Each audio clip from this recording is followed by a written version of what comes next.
more African Americans, turning out. So I think it will pick up because I agree that right now we have a common enemy. But the concern always is that when it gets to crunch time and people have to stand up and stand with Black people, we look around and it's unfortunately just us. And that, we were very hopeful coming out of the George Floyd protests. You thought that maybe America had changed. Some of our, we had some lifelong allies, but that faded. And so I think we'll be back on the battlefield en masse because our people are hurting too by these decisions and this intensity of the system of white supremacy that we cannot ignore. And so we're going to have to, exert our voices, put our bodies on the line like we always have. And so we'll stand up and we'll fight back. Amen. Amen. And Wally, one of the things that I really enjoy with the HBCU All-Star Classic is having the opportunity to reach those college students that are attending the HBCUs and being certain that they're hearing the message of what's going on, at least from our eyes, our perspective, what we see happening, so they can figure out the best way to navigate and get involved in this struggle.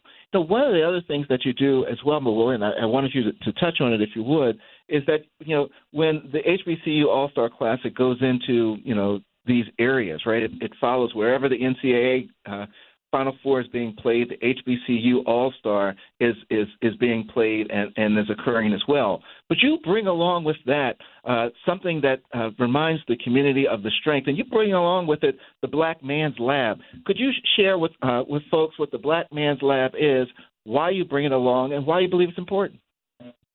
Absolutely. The Black Man Lab was really birthed out of an organization called Let Us Make Man. And it was just four fathers who said, we have to create a safe space for our sons. And that's how the Black Man Lab was birthed. And everywhere HBCU All-Star goes, we gather an intergenerational conversation among Black men and boys so that Black boys can see that, we don't just gather at the barbershop or at a sporting event, but we gather in serious conversation in the greatest of our traditions, of our African traditions, of our traditions in different parts of the South, where we would come together and sit and reason with one another so that we could, pour, as my grandmother would say, put some fat on our head, so that we could get some information from one another and we could do good work. And so the Black Man Lab, people can find out about it through blackmanlab.org. We gather every Monday and Tuesday. So tonight we'll gather on the east side of Atlanta, and on Mondays we gather on the south side of Atlanta. So we're looking to continue to grow it as a safe, sacred, and healing space for Black men and boys who are constantly under assault by this system. And so we've got to have spaces where we can just be and not have to worry about the onslaught of white supremacy and of the way we are constantly attacked. And we have, out of that, developed a sister started a Black Women's Lab, Sister Vanessa Cox Logan. So we have a Black Women's Lab as well. So it's a movement that's building for us to just be able to take care of ourselves and build in community with one another. And before, this is the first time I've ever heard of that. Put some fat on your head. Go ahead, Barbara. I love that. I wrote it down. Well, as we are closing our show, I want to just go back to you, Alex, again.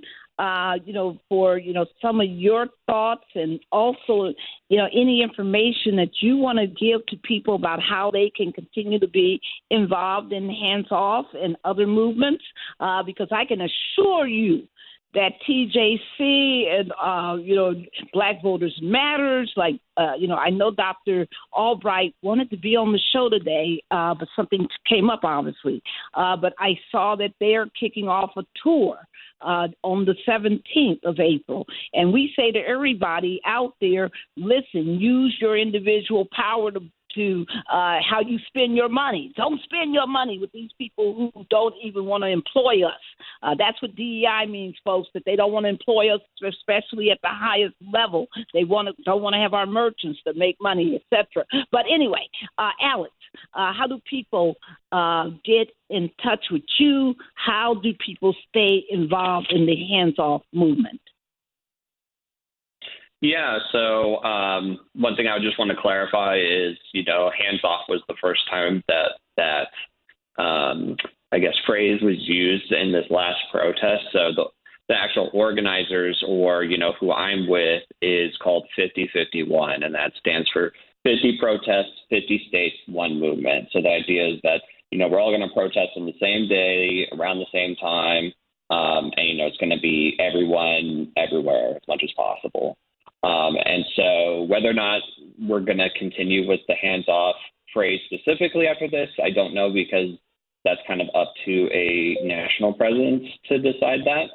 But in terms of, how you get more involved, that's where you would look up like 5051. So, there's a website you can jump into, or like you could find your local scene. So it doesn't matter if you're obviously in Atlanta, Boston, New York, Washington, D.C., there's going to be a local space for you to connect with the people that are organizing there and volunteering there, and you can get more information. So, they have social medias, so, you can check out their Facebook or Instagram accounts. They're on Discord. They are on Signal. So if you want to get more involved, like those are the spaces you would find. So a great place to start is just trying to find your local social media for 5051 and reaching out to them through there. You can also go to the main website, which is 5050.1, spelled out. And from there, you can find like the main social media platforms like Discord, and I think they have the links to the 5051 Instagram and Facebook there as well. So you could probably find your local place through those channels as well. So thank you. 5051 movement. 5051, 50 protests, 50 states, one movement. www.50FIFTY.1. Everybody, that's for your future information. Dr. Salas, you have an incredible perspective, international, historic. What do you want to say to our listeners in this moment? That what do they need to do? What you want to make sure they know, and how do they contact you, sir? Well, the black community needs to get out on this next big demonstration. And look, I'm thinking about making myself a sign that says "I'm still woke," and the rest of us ought to be woke. There was some. I saw some that said that. I'm still woke. I don't listen to Sambo. I'm still woke. And so, and look, I mean, and look, when we think about these elections going on across whether it's local, state, or whatever, you have what they're doing. They have these Republican candidates trying to run in traditional, either black or Democratic areas. The number one question they ought to be asked, every one of them, do you support DEI? And that's a yes or no answer. And then I think we can eliminate some of that subterfuge that they're attempting to come across by running black Republican candidates in Democratic areas. So that's something else. We're still woke, and we're going to stay woke, and we support DEI. And these slogans ought to be part of every demonstration that's there. We don't need to surrender term that was originally meant to mean something not good. When we're woke, that means we're aware of what's going on. And we can't let them change that. They tried to change it. They're still trying to change it. So let's take it back from them. Thank you. And how do people get in touch with you, sir? You can go to my Facebook page, Mario Marcel Salas. You can also go to a website, which is Mario Marcel Salas, all one word, .com. And that's one way. And you can always call me, 210-454-3875. Thank you. And I just want to remind our audience that TJC is a nonpartisan organization.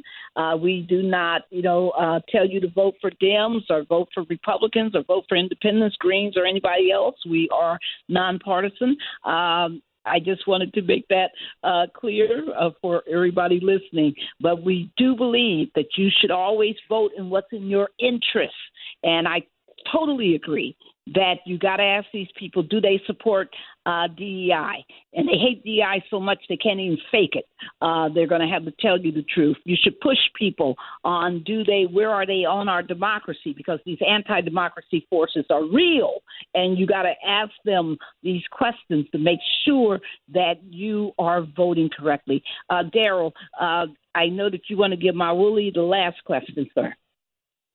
Absolutely. Mawuli, if people are interested in joining the next social justice panel, which will be in Indianapolis, Indiana, I presume, or Black Man's Lab, how do they get in contact with you? How do they become a part of those panels and find out what's going on? Indeed. I want people to see you all. I want them to go to the Black Man's Lab on YouTube, and they'll be able to see the one we just did. So I want that to get out. I think that conversation was robust. It was encouraging for me. It was empowering. And so we want people to go to the Black Man Lab YouTube, and it's aired there. You can, again, connect with the HBCU All-Stars at HBCU All-Star, the HBCU All-Star game. That same panel discussion is on the HBCU All-Star app. So download the HBCU All-Star app. And it's also on our law firm Facebook page at Davis Bozeman Johnson, Bozeman, Davis Bozeman Johnson. So we're looking forward to continuing the conversation, to continue to build. We're just so grateful that you all came out with us again, and we're going to keep this going, keep building, keep fighting, keep organizing. And as the great Kwame Ture would say, organize, organize, organize. So appreciate that, Brother Mawuli Davis. I also thank all of our guests, Mawuli Davis, as well as Professor Mario Salas, as well as Alex Svehla, for coming out and joining us today and bringing the word to our audience throughout the country here on Igniting Change. Folks, we say it, we'll say it again. It's time to get off the sidewalks, get into the streets, make your way to voting booths, make your way to a place to register to vote, make your voice heard. Be heard. In this moment, be heard. Whether it's hands off or whatever they're going to call it, the protest, find your community organization and get involved. As Brother Mawuli Davis said, we need to put some fat on our heads and get the knowledge to go ahead and let it grease on through. Folks, until next Tuesday, noon, Eastern Standard Time, peace, everybody. Peace. Peace. Love y'all. Love y'all. The preceding program was paid for by Barbara Arnwine.